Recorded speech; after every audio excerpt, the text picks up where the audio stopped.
Jimmy Thang here, and we're standing in front of Sony's PlayStation All-Stars Battle Royale. I'm here with Brock Feldman, lead gameplay programmer, right, on the game. I mean, obviously the game was announced not too long ago. It looks a lot like Smash Brothers. How do you feel about the comparisons that the game is as a ripoff to Nintendo's classic there? Yeah, so the thing is, like, when we started our studio, our studio was actually formed to make this game. So Superbot didn't exist before. And there's a bunch of us who started on this 2.5 years ago, where it was guys who had worked on the Mortal Kombat series, God of War series, things like that, and are huge fighting game fans.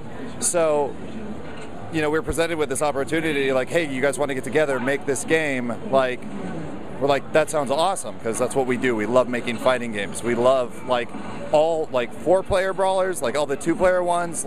We play a ton of them. So that's kind of our thing. That's our passion, and that's what we love to do. So, we can't get away from the fact that it's Sony characters and there's 4 people in here. But beyond that, we're really just we're not looking to do anything take anything from anyone else. We just want to make the most fun, kind of unique experience that we can.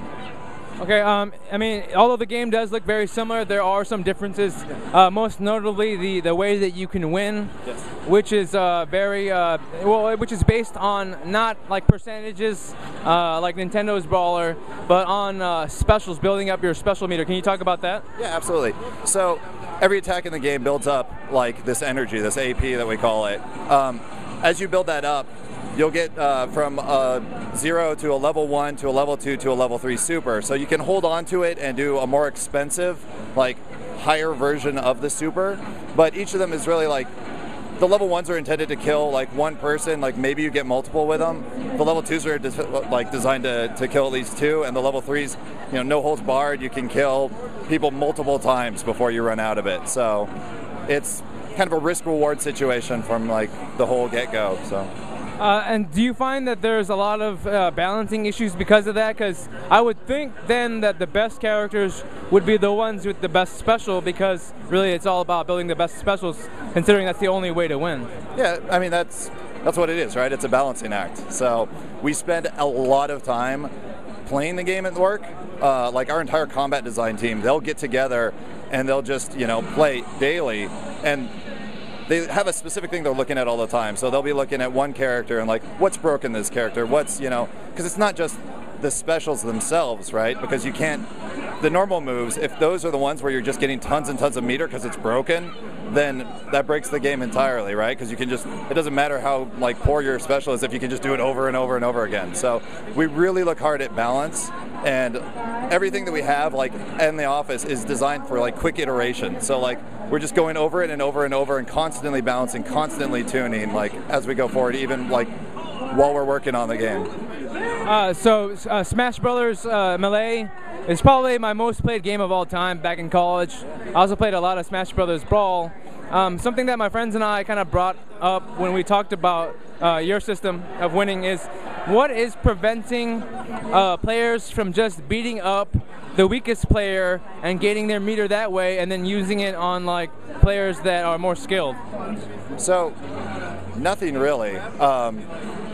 What we found through actually playing, because we're worried about all this stuff too, right? What we find is that even weaker players, there's enough things in there. There's the blocks, the evades. We have defensive mechanics too, even though the whole focus is offensive, getting close.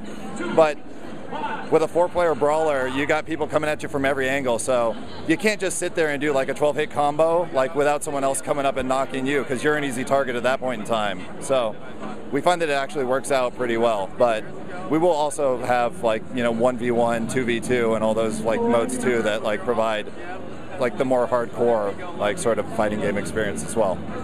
So will the game feature any other combat modes, like a traditional health meter mode, or maybe even percentage, much like Nintendo's knockout system?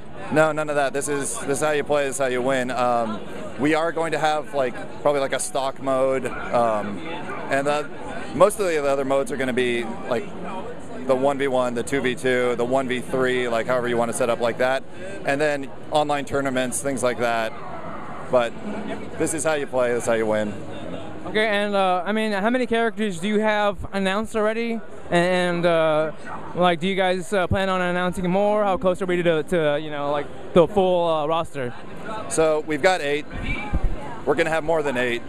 And we're going to be announcing a bunch just in the upcoming months. So we're out for this holiday season, so we gotta announce them all before then. No release date yet specifically? Nah, just holidays this year. Okay, do you have anything to say to like all the well, Smash fans that think this game might be, you know, like a ripoff or anything like that?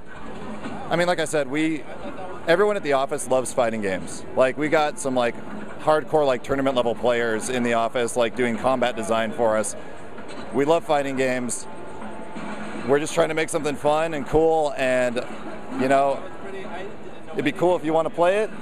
You know, just like, try it then, right? Yeah, try it out, see if you like it. Like, hope you do, because you know, we're just trying to make something fun. Yeah. So who's your favorite character right now? That is the hardest question that anyone asks me, because it's like my favorite baby. You know, like, which of my children do I love most? You know, my parents would say me, so. Mine would too. Like, they would say me as well?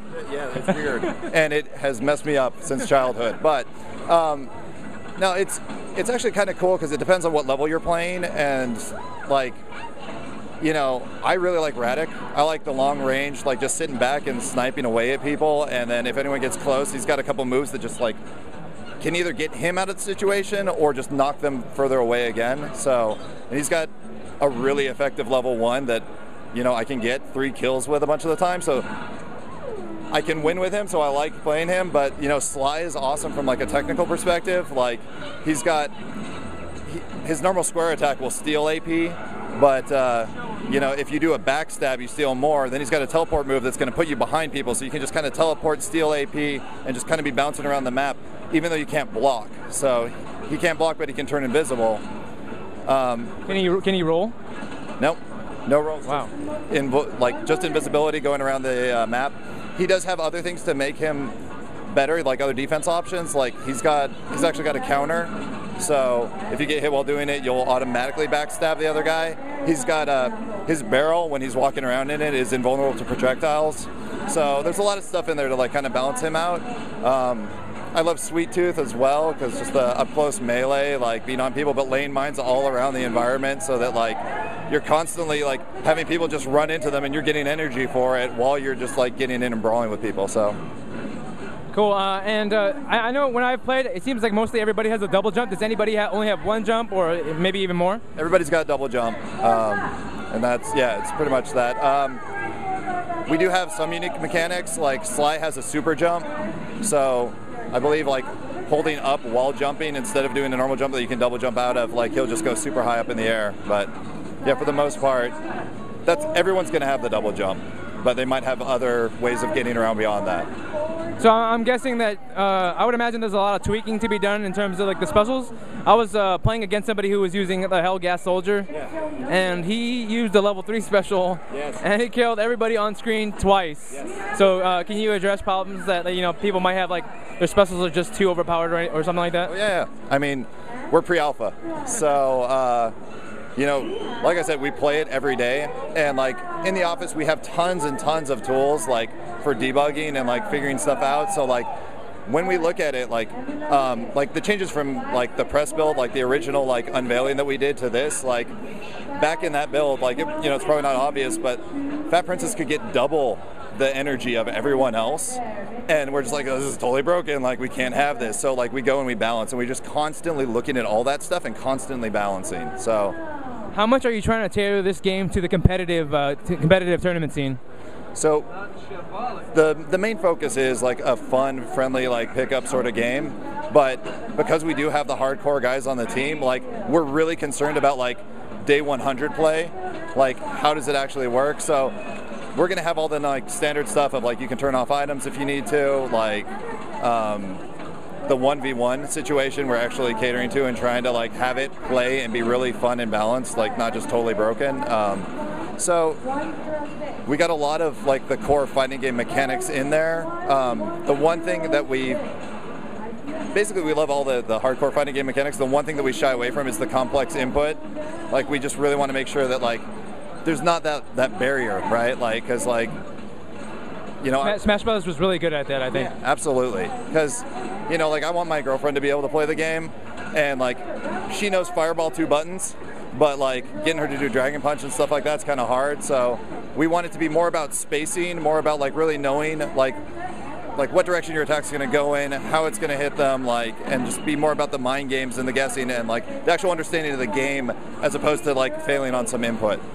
Gotcha. And you said you're bringing in some competitive gamers, some sort of elite pro gamers?